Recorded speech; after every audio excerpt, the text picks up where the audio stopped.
Usually with One Piece specials, there is a noticeable change in art direction, and again, it happened in this one. But it was very noticeable in the recaps, so to speak. You know, the Marineford War arc and the Straw Hat backstories arc. You know, how they came to join the crew. It was very noticeable. But also the editing was just, whoa, what the hell? It's like way too fast paced. And in fact, it was almost laughably bad because you all know this scene where, you know, Ace is finally set free. He opens a tunnel of fire through these explosions and saves Luffy. And Luffy screams, Ace! In this one, when they do the recap of that, they do that scene a little differently, but still essentially the same. But immediately, in a split second, without even missing a beat, they change from Ace to Akainu's Magma Fist already through Ace. And I just burst out laughing at this. It was just so fast paced. It was just so out of nowhere that it was ridiculous. I couldn't believe this is how they edited it. The Marineford arc, a lot happens. A lot happens in this arc. It's one of the best One Piece arcs of all time.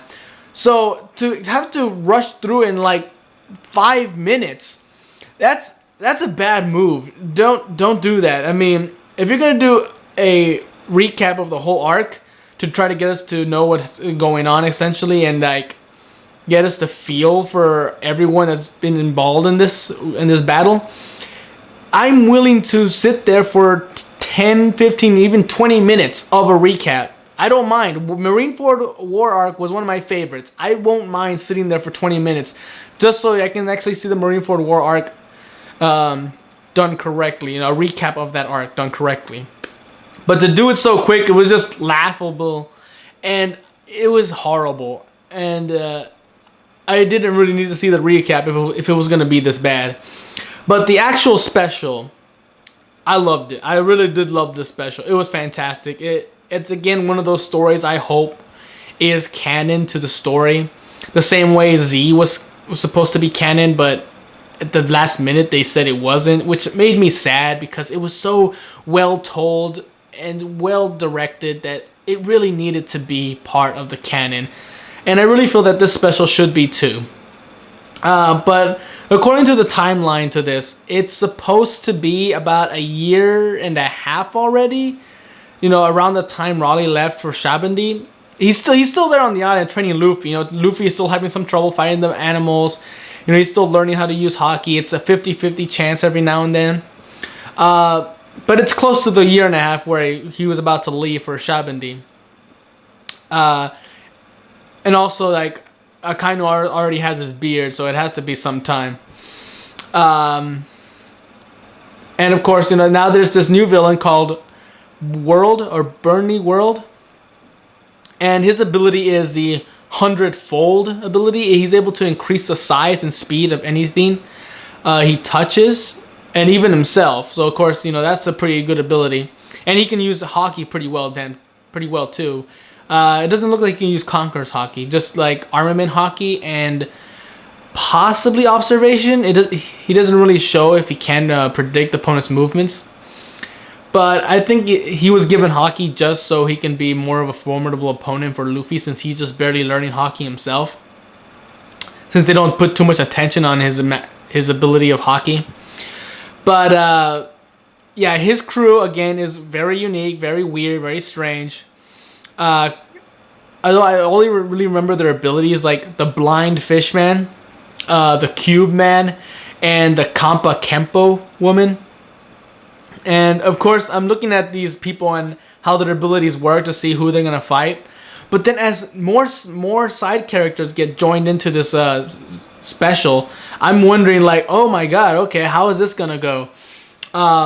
Because there's Hancock. She's involved because she's the target of World. He's gonna kidnap her and hold her hostage so that the world government would open the gates to Merijo, the holy city, and so he can shoot this giant cannon. Again, villains with their giant cannons, they just love that shit, and blow up the whole island with his ability.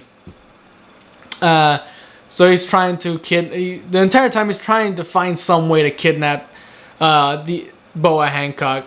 And then there's times where he said, just kill her already. Like, we're supposed to hold her hostage. He really has no idea of a plan. He's just angry at the government, and he's just going through any motion to accomplish his goal. And it's because he's so jumbled up that he really has no real plan. He's just insane. He's just throwing his weight around, trying to prove his strength. And he's just angry. And understandably so. About 30 years ago, and apparently 30 years ago, the 7 warlords didn't exist. The whole system didn't exist. So that's surprising. That it's possibly stated that it was because of this event against World that the government decided they needed pirates to help them, because the Navy, the government, and pirates, just regular pirate alliances, joined up just against World. But when they showed the flashback of how he was captured, it was kind of seemed like unnecessary for this whole alliance thing with pirates, because it looked like he only has one ship, a small crew, and the crew is pretty much essentially betrays World, because they're afraid of the government. But then Cypher Pole just comes in and just takes him out easily. And the rest, his most trusted crewmates, the Blind Fishman, his older brother, Bojack, I think his name is, Kampa Kempo lady, and Cube Man, all just like abandon him to get away so they can live to fight another day.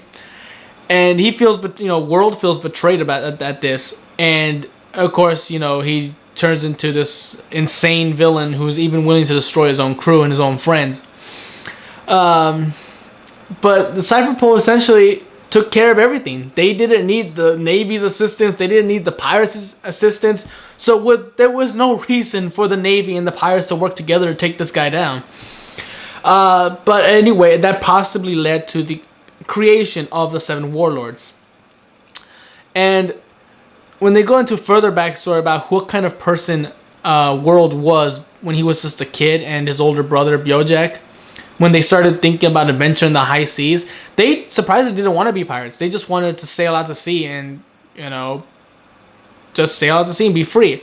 But more and more people attacked them, pirates, and they attacked back, and that's fine. So he got a couple of bounties because I guess the Navy thought he's destroying all these powerful pirates, so they could be a possible threat.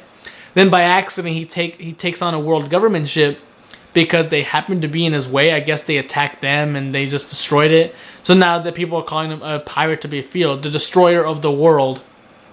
And really, he seemed like a nice guy. He just wanted adventure. He wanted to sail the seas and with his friends.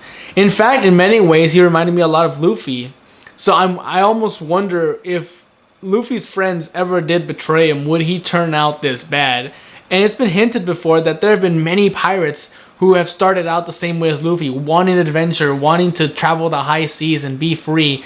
And then a dark turn of events that can't be avoided happens, and they turn into these very cynical and very dark and brooding pirates that are willing to just kill everybody because they themselves were so hurt and betrayed. So it's really a wonder, like, how really innocent can Luffy be? I mean, if something like this were to happen to him, would he also turn dark?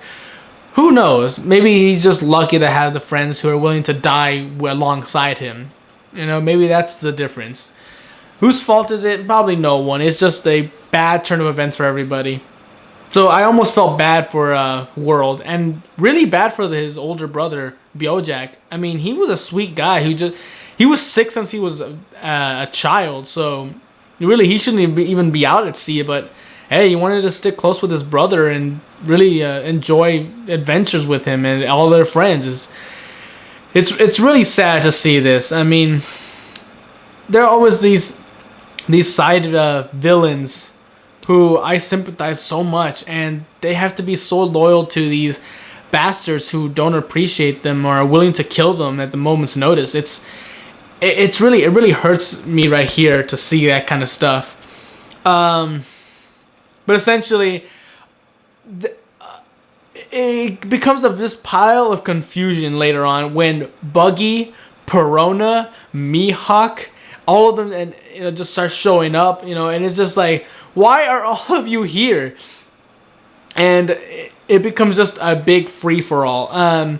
As soon as I saw Buggy, though, I was like kind of excited because he was still the same, trying to take advantage of situations and stuff like that. But then I remember the Cube Man and his ability to just assemble things into cubes. So I'm thinking, oh my god, him and Buggy are gonna fight. He's gonna try to turn Buggy into little cubes, but Buggy will be immune because of his chop chop ability.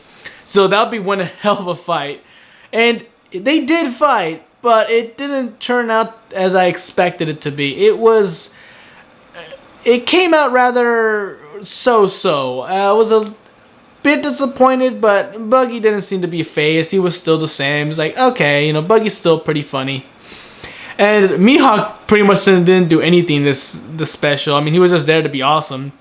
He did something at the very end, but again, it didn't really add up to that much. I mean, it was just like, Mihawk's there to be cool. And he is cool.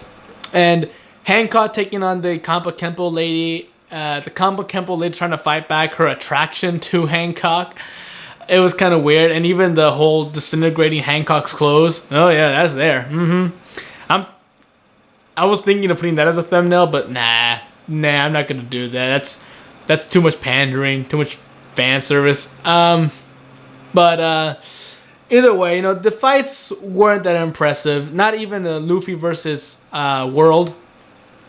I think this whole thing was mostly to reinstate the fact that Luffy is barely getting a hold of his Haki ability, and this is the final push he needed. He needed that going up against the villain thing. You can put him in a training situation all the time, but he won't get stronger unless he fights a superior opponent, and essentially that's what World was meant to be. I mean, sure, they give him a great backstory. You really felt for the guy, but from its very core, that's the reason he was there, to pose a threat to Luffy, to force him to master his Haki ability. And he did it well. And as time goes on, of course, he can't be seen by the Navy. They'll know he's alive, and they'll try to go after him. So thank God, he doesn't get caught. They sneak away with the Kuja pirates, and I guess, and then Mihawk just leaves. I'm wondering where Zoro was when this all happened. I don't think he left for Shabandi just yet because Perona was supposed to be the one who took him there. So I'm wondering, is he still on that island that Mihawk lives on? He woke up one day and Mihawk was gone. It's like, what the hell? I thought we were supposed to train today. But who knows? It would have been kind of weird if Zoro came up too. He would have charged right at that ship, and then he would have met Luffy, and it'll be like a little too early. So I understand, but it was still weird to see Mihawk and Perona there without Zoro. And essentially, it ends with the Kuja pirates reading the newspaper, and it doesn't say exactly what it says, but the reaction the Kuja pirates have tells me that the paper kind of just claimed that Buggy was the key to taking down World. So now the whole world thinks that Buggy is the most powerful out of all the warlords. So thinking like that, it's really funny. Buggy's really just pushing his luck. He's really the luckiest bastard alive to have lasted this long with only lies and stories and acting. I don't know what Law was doing, but he was probably already working with Caesar at this point. But he was already a warlord, so who knows. And I'm pretty sure Don Flamingo wasn't on his way to the warlord, meaning he wouldn't care. But either way, Luffy beats the guy, World, and he leaves back to the island where he's training. He's back to his old ways, just fighting the giant monkey and the lion. And Raleigh's telling him, hey, I'm thinking of going back to Shabandi. What are you going to do? Luffy says, well, I still need to train for another 6 months. And it's like, okay. And, then the credits roll. And then there's this huge spoiler at the very end of the credits of what's going to happen in the future Dressrosa episodes. Now, if you watched if you watched nothing but the anime, you saw this special, you already know what's going to happen. now you've just seen the very big spoiler at the end of the special, and so now you're not going to be surprised when it happens in Dressrosa. And on some level, that's kind of disappointing. Like, why would you spoil something so big? And if you never don't watch the special, you just watch the basic episodes, that's fine. You're good. You're gonna be so excited when this happens. And if you read the manga, you're even more excited because this is something we've all been waiting for. Now I don't know if I should use it as a thumbnail, this big spoiler, because that'll ruin it for a lot of people. But I don't know. It was just such a good scene to see at the very end that I really feel like I need to put it up for everyone to see. It really just like I'm conflicted about what I should put as a thumbnail. But either way, like I said, big spoiler. So if you don't want to be spoiled, get out of here now. It's Sabo. You know, Sabo's alive. You know, he's doing well. He visited Ace's grave, read the newspaper, left the newspaper there, and you know, poured the 3 sake drinks as a remembrance to their promise all those years ago. So, really, God, I'm just excited. This was a good special. I mean, besides that ending spoiler scene, this was a damn good special. I really have nothing more to say to it. It was mostly just showing Luffy's progression into using his haki, and then giving us fan service of seeing Hancock with disintegrating clothes, Buggy and Mihawk and Perona. You know, it's for the most part most of the time throughout this special, I was standing there like I'm confused, like I'm at an amusement park. I don't know how I got there, and I don't know how I got a hold of this free ticket to ride all the rides. But I'm just excited, like, wow, I'm so happy. I don't know how I got here, but I'm so happy. That's essentially how this special felt to me. It was constant excitement, constant joy, without knowing how this is all happening and what even the hell's going on. But you know, it was good. I liked it. I liked the villains. They had a good story, and I really felt bad for them. But essentially, I knew their own insanity, their own obsession would lead to their downfall, and it did. Now, it's not clear what happened to the villains at the end. Maybe they're dead, or maybe they're just captured. Who knows? But either way, this was a great special. I liked it a lot. It was fantastic. It had great action, great animation, except for the recaps. The recaps animation was kind of wonky and just really stood out in the kind of the wrong ways at times. But essentially, great special. You know, part of me hopes it's canon. Part of me wonders if it should be. You know, it really is just a what if kind of scenario. Like, is this what really happened in between those 2 years that Luffy was training? Who knows? And if it was, great. You know, it was exciting. It was a lot of fun. You know, and I wonder why this is just another story to be added to Luffy's adventures. So either way, great special, loved it, and I can't wait to see what new specials come out of this series. I mean, One Piece has always been a lot of fun. So either way, until next week's episode of One Piece, I'm Tony Dragon. Bye bye.